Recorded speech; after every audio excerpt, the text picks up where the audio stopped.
Hi folks, this is Jan. It's been a while since we've done a video in the garden, and so here we are. We're doing a quick, so this is our raspberry stand, and we have like 3 different varieties. They're starting to bloom again, and some of them, I don't know which variety is which because raspberries kind of come and go as they want, and like there's one escaped over there. But this is the first year we've finally gotten raspberries off of them.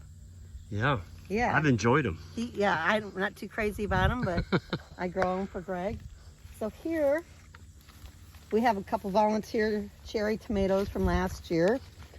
But Brenda planted, she had a bunch of extra squash, and she felt with all the green beans that we had last year, we didn't need to grow any more, which I already bought some more because we can't have enough green beans in our family.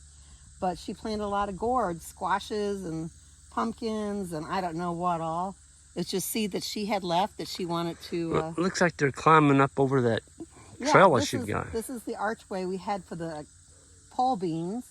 And so we just put them on here, and we've been training them to go up and over, so we'll see. It looks like they're going to cover the whole thing. I hope. Wouldn't that be cool? Well, the tomatoes are climbing on it too. Well, we've been making them go on there too.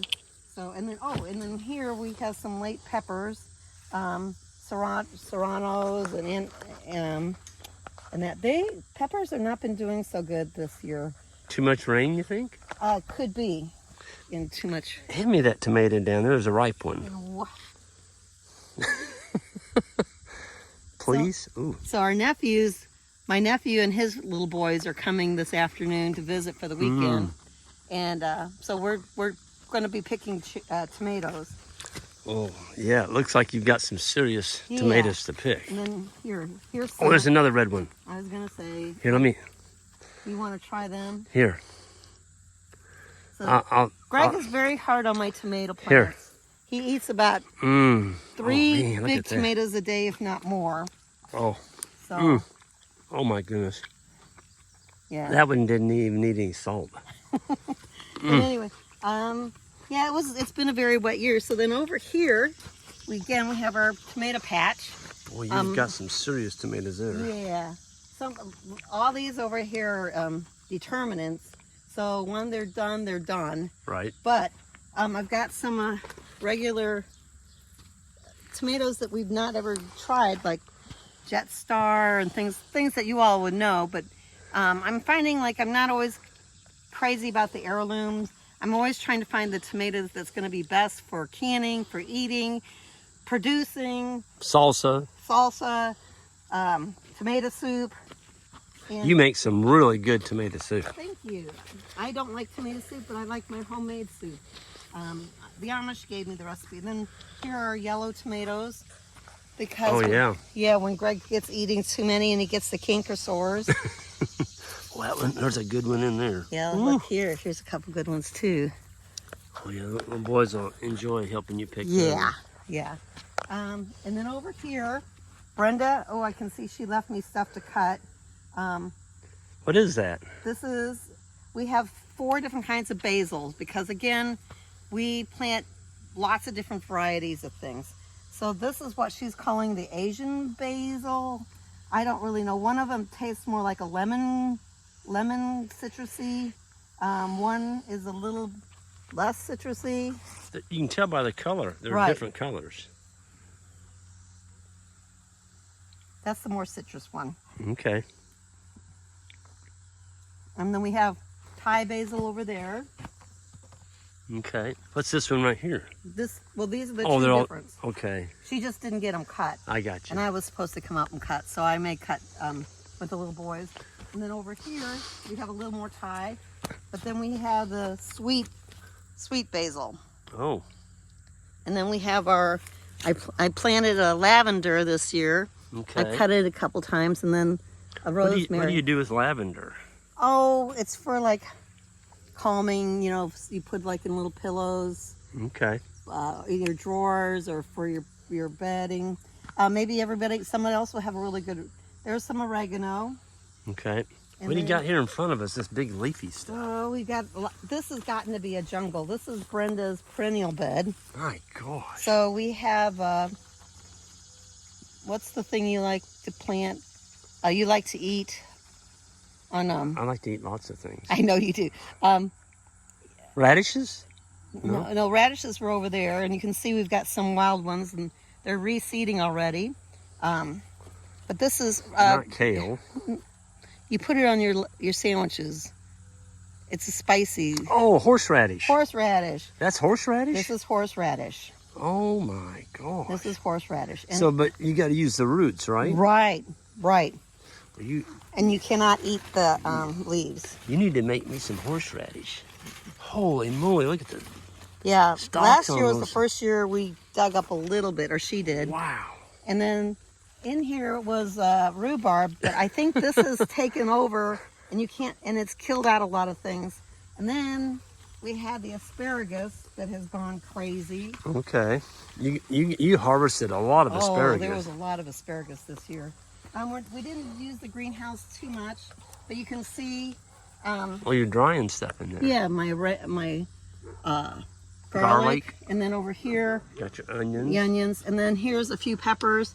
I thought some would do better in here, hotter and drier, but they're not doing very good either. Yeah. I'll be darned. And then over here, this is the rabbit pen.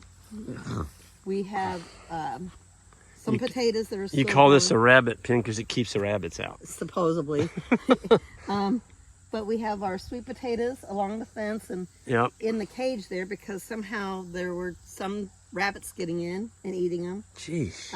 And we have a few potatoes left. We have some kale. You already dug a lot of the potatoes. Yeah. And then you want to talk about that solar charger. Yeah, so you've got that's a Patriot, and you're using that to power up this netting over here. And you laid the netting on top of cardboard. Yeah, And right here. and it has made a drastic difference. Yeah, you can see it here. This is the only spot I ran out of cardboard, and it's not too bad. But that charger is powering up this whole fence. Yeah. And it has helped keep the rabbits out. It has. You just have to remember to turn it back on. It doesn't do good if you don't turn it on. Okay. Well, yeah. Same way with cattle. If you leave your fence off, they might Right. find out it's not hot. But anyway, we've already put up some tomatoes, put up some green beans that I had down at the lower garden, down by the house in the hugel beds. We're getting some cucumbers down there. So it's been a pretty good tomato year. It was just incredibly wet and cool. Yeah. And that's why we've laid carpeting. Brenda had a girlfriend who was ripping out carpeting, and she said, "Do you want it?" And I'm like, "Yes," because I was getting tired, and even with the cardboard, it was breaking down too fast. So you've got this stuff down everywhere. It Makes a nice walking path. makes really good walking. Keeps all the grass and the weeds down. Yeah, This carpeting's working pretty good. yeah. Better than cardboard. Brighter than cardboard because it broke down. It's just breaking down too fast this year with it being all wet. Yeah. But yeah, we're gonna have quite a harvest of tomatoes. Yeah, it looks like it. You're going to have to make some serious salsa or canned tomatoes or something. Yeah. Well, folks, we'll get out of here. I just hadn't shared Jan's garden with you all, and folks have asked to see her garden, what it looks like. And so, yeah. Good job, honey. Right. Well, and the beauty of this is it's we're trying to do compact. It doesn't have to be in acres and acres. And we use a lot of cardboard. We use a lot of mulch. We put the cardboard down. We put the mulch on top of it in the beds. We put a lot of eggshells in with the tomatoes because that's what helps them. So we try to amend the soil where we need it. Well, I don't think people can appreciate how poor this land was that you started this garden on. No. It was a clay knob and literally had about an inch of topsoil on If it. that much. And I mean, you're growing some good veggies up here now. Yeah. We have hauled a lot of compost and manure. A lot of compost. And you all have composted a lot of old hay, and it's made a difference. Yeah, I mean, we come in, you can kind of see the remnants of some of the cardboard. Yeah. You guys are really nice at bringing me stuff, and there's the last of a pile there. So we bring that in, we put that on top of all the cardboard. So this all came out of the stock trailer hauling cattle. Yep. There's poop and pee and wood chips and old hay, and you let it break down. And so I want to get the rest of that in here before it's totally gone. But this is brand new this year. yeah, And then a lot of that went into here, into the potato patch. right. So it makes a big difference if you compost and amend the soil.